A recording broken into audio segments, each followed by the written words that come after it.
Assalamualaikum warahmatullahi wabarakatuh. Perkenalkan, kami dari kelompok 11 Prodi Teknik Informatika Universitas Indraprasta PGRI Jakarta. Di sini kami akan mempresentasikan hasil kerja kelompok kami mengenai review prosesor Exynos. Anggota kelompok kami terdiri dari 2 orang, yaitu yang pertama saya sendiri Alip Sutopo dari kelas R45 NPM 2018435011918, dan teman saya yaitu Diki Chandra Kurniawan kelas R45 NPM 2018435011743. Video ini kami buat sebagai tugas utama mata kuliah Arsitektur Komputer tahun ajaran 2019-2020.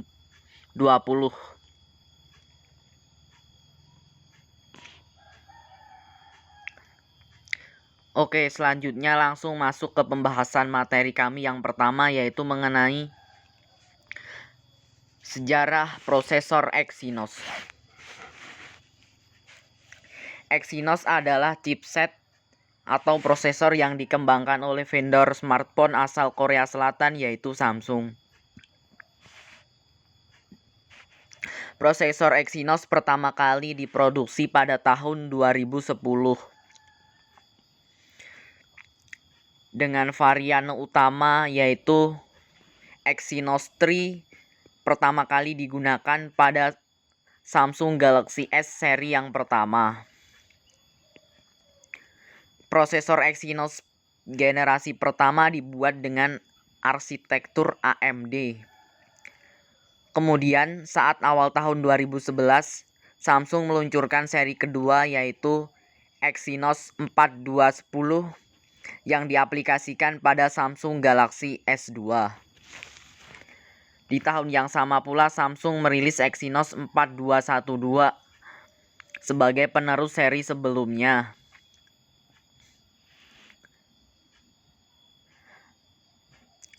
Dua bulan kemudian Samsung memperkenalkan prosesor ARM Cortex A15 dual core yaitu Exynos 5250 dengan fitur utama perekaman video Full HD dan juga USB 3.0. Di tahun 2012, tepatnya bulan April, Samsung merilis Exynos 4 Quad yang diperuntukkan untuk Samsung Galaxy S3 dan Galaxy Note 2. Chipset ini diklaim 20% lebih hemat daya dibanding sebelumnya. Di tahun ini pula Samsung mengembangkan IP GPU custom yang disebut SGPU, dan proyek ini selesai di tahun 2016. Di tahun 2019 Samsung bermitra dengan perusahaan prosesor lainnya yaitu AMD, dan kedepannya berencana meluncurkan SoC dengan IP grafis AMD. Selanjutnya yang kedua adalah penggagas prosesor Exynos. Seperti yang telah saya sebutkan di awal bahwa prosesor Exynos adalah prosesor yang dibuat oleh vendor smartphone asal Korea Selatan yaitu Samsung. Samsung sendiri sebenarnya berniat menjual prosesor ini ke vendor lain, tetapi terganjal masalah hak paten dengan perusahaan prosesor lainnya yaitu Qualcomm. Meskipun ada perangkat lain yang menggunakan yaitu Meizu 6 Pro, tetapi jumlahnya benar-benar sangat terbatas. Dalam pembuatan prosesor ini Samsung telah melakukan inovasi, penelitian, dan juga studi untuk mengembangkan kemampuan prosesor buatan mereka. Karena alasan itu pula lah harga dari smartphone Samsung kebanyakan mahal.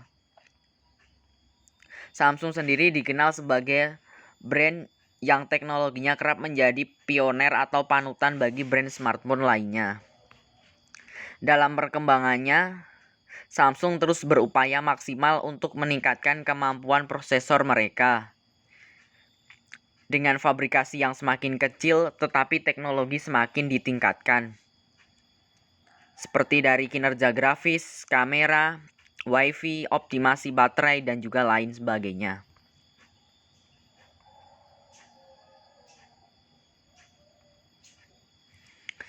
Selanjutnya yang ketiga adalah arsitektur prosesor Exynos. Arsitektur prosesor Exynos sebagian besar berdiri di atas grafis AMD dengan berbagai macam fabrikasi mulai dari 7 nanometer, 8 nanometer hingga sampai 28 nanometer. Semakin canggih prosesor, ukurannya semakin kecil dan ringkas. Secara umum, prosesor terdiri dari unit kontrol, ALU, akumulator, kontrol unit, GPU, dan pengolah grafis. Prosesor Exynos mempunyai banyak variasi core, dimulai dari versi pertama single core hingga sampai saat ini yaitu yang mencapai octa-core. Tentu dengan berbagai segmentasi pasar yang bervariatif dan juga dari penggunaan mulai dari untuk smartphone hingga tablet dan juga untuk wearable atau smartwatch. Selanjutnya adalah yang keempat, kelebihan dan kekurangan prosesor Exynos. Meski terkenal sebagai prosesor yang berkualitas, bukan berarti tidak memiliki kelemahan. Ada keuntungan dan kerugian tersendiri dari penggunaan prosesor Exynos. Kami akan menuliskan beberapa di bawah ini. Yang pertama adalah keuntungan.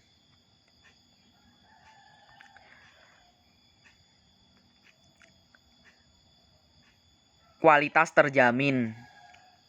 Hal ini tentu karena Samsung telah menguji dan juga melakukan penelitian mengenai prosesor mereka sehingga prosesor yang dihasilkan tentu benar-benar berkualitas. Yang kedua adalah memiliki grafis mumpuni, bagus untuk 3D dan juga untuk sektor fotografi atau perekaman video. Lalu yang ketiga adalah hemat daya. Prosesor Exynos dikenal sebagai prosesor yang irit daya meski memiliki ketangguhan teknologi yang luar biasa. Ditambah lagi dengan kemampuan multitasking yang lancar. Berikutnya adalah kekurangan. Kekurangan dari prosesor ini yang pertama adalah harga yang relatif lebih mahal. Karena selain prestis mengenai nama Samsung, juga prosesor ini telah melalui berbagai penelitian dan juga selalu diuji serta memiliki teknologi yang selalu up to date setiap tahunnya. Kemudian yang kedua adalah smartphone dengan prosesor ini umumnya hanya dijumpai di perangkat Samsung. Sehingga jika ada orang yang ingin memiliki smartphone dengan brand lain tetapi ingin prosesor Exynos, maka hal itu amatlah sulit untuk diwujudkan.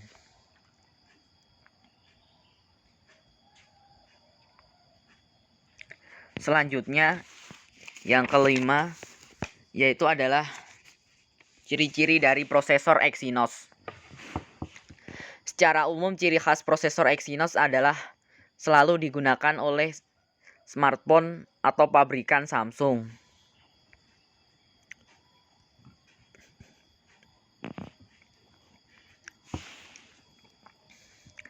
Exynos memiliki desain yang lebih eksklusif. Setiap komponen penyusunnya benar-benar diperhatikan dan dibuat dengan penuh perhitungan yang akurat. Selain itu, ciri khas lainnya adalah harga yang relatif mahal Dan juga bila kita ingin meneliti lebih dalam, terdapat logo Exynos bila kita membongkar perangkat tersebut. Untuk mengetahui spesifikasinya, kita tidak perlu repot-repot membongkar karena dapat menggunakan aplikasi pihak ketiga seperti CPU-Z, yang mana jika pembeli ingin membeli maka tidak harus bertanya atau untuk membuka device tersebut, tetapi cukup melihat review di internet seperti melalui website GSM Arena.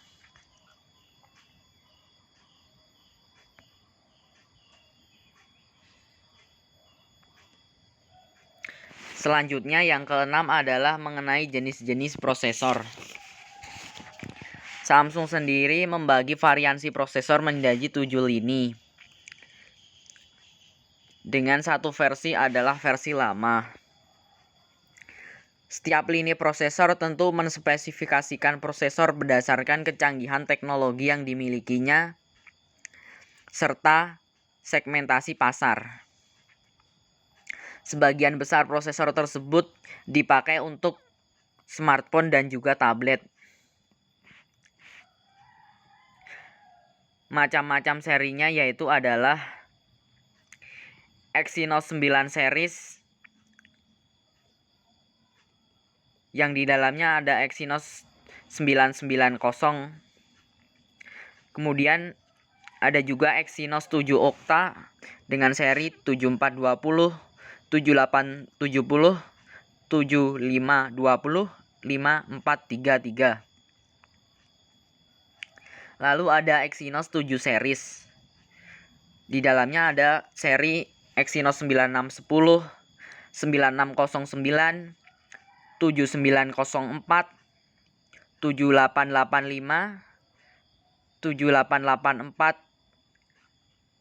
7880. Lalu ada juga Exynos 7 quad dengan variansi seri di dalamnya 7570, Exynos 5 series dengan series di dalamnya 7572, Exynos 7 dual dengan series 7270.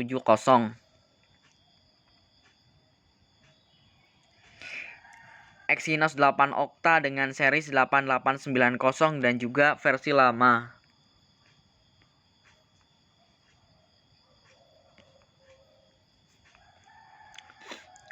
Selanjutnya yang terakhir adalah perangkat yang menggunakan prosesor Exynos. Hampir 90% smartphone buatan Samsung menggunakan prosesor Exynos, mulai dari seri high-end, low-end, dan tentu masing-masing adalah menyesuaikan target pasar mereka. Tentu semakin tinggi kualitas prosesor, harga smartphone pun semakin mahal. Berikut akan kami sajikan beberapa contohnya dengan masing-masing seri satu lini. Yang pertama adalah Exynos 9 series. Di sini kami mengambil seri 990 dengan contoh device adalah Samsung Galaxy S20.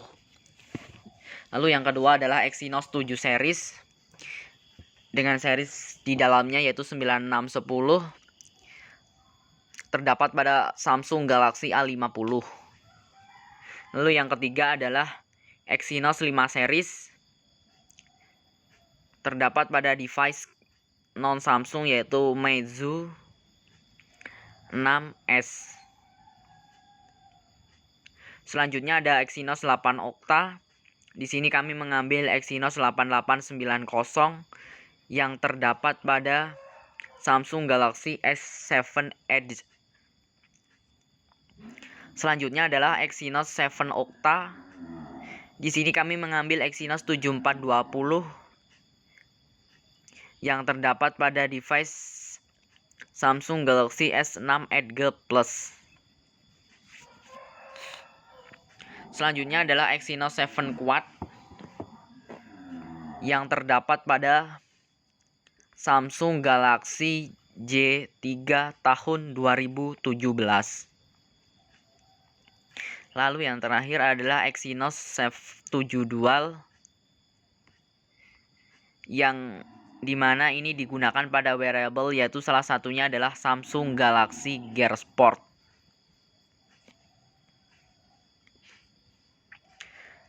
Demikian adalah presentasi dari kami. Terima kasih atas atensinya. Mohon maaf bila terdapat kesalahan. Wassalamualaikum warahmatullahi wabarakatuh.